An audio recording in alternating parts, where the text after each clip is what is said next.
Matrimonial विवादों में जब आप 2-4-5 साल अपने घिस लेते हैं, अपने पैसे उड़ा देते हैं, तब एक बात आती है सेटलमेंट की। हम पहले भी बात कर चुके हैं कॉम्प्रोमाइज़ कब करना चाहिए, कब नहीं करना चाहिए।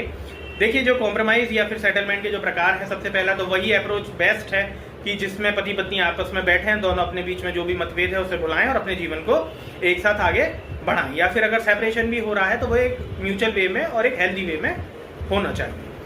लेकिन ये प्रैक्टिकली संभव नहीं हो पाता क्योंकि ये बहुत ही समझदारी वाली अप्रोच है। दोनों पार्टियों को बहुत समझदार होना पड़ेगा, और अगर वो इतने समझदार होते तो फिर वो कोर्ट कचहरी की तरफ जाते ही क्यों। दूसरा जो एक चलता है वो ये है कि जब आप 2-4-5 साल घिस लेते हैं तो फिर जो लड़का पक्ष है वो फिर थक जाता है। वो कहता है नहीं यार, अब मुझे इससे पीछा छुड़ाना है, और क्योंकि लड़की पक्ष अक्सर जो है वो केवल पैसे की डिमांड आ रही होती है, तो फिर अब आप जो नेगोशिएशन शुरू होता है वो पैसे पर शुरू होता है। शुरुआत में आप घबराते हैं क्योंकि अमाउंट इतना बड़ा प्रस्तुत किया जाता है, 1 करोड़ 2 करोड़ 20 लाख 50 लाख। उसके बाद जितने में आप कंफर्टेबल होते हैं उसको आप ऑफर करते हैं और अपनी जान छुड़ाने की एवज में पैसे दे के रफा दफा करते हैं। तीसरी जो अप्रोच जिसके बारे में हमें जानना बहुत ज़रूरी है वो ये है कि पैसे ऐंठने के लिए एक प्रेशर आपके ऊपर बनाया जाता है, आपकी फैमिली मेंबर्स को इंक्लूड करा जाता है, और फिर ये समझा जाता है कि अब हम मोटा पैसा जो है वो मांग सकते हैं।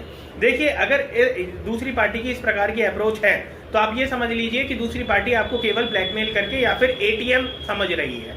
आप पैसे ऑफर करिए, उनकी डिमांड और ज़्यादा बढ़ जाएगी, या वो कंटिन्यूसली आपसे पैसे जो है वो एक्सट्रैक्ट करते रहेंगे।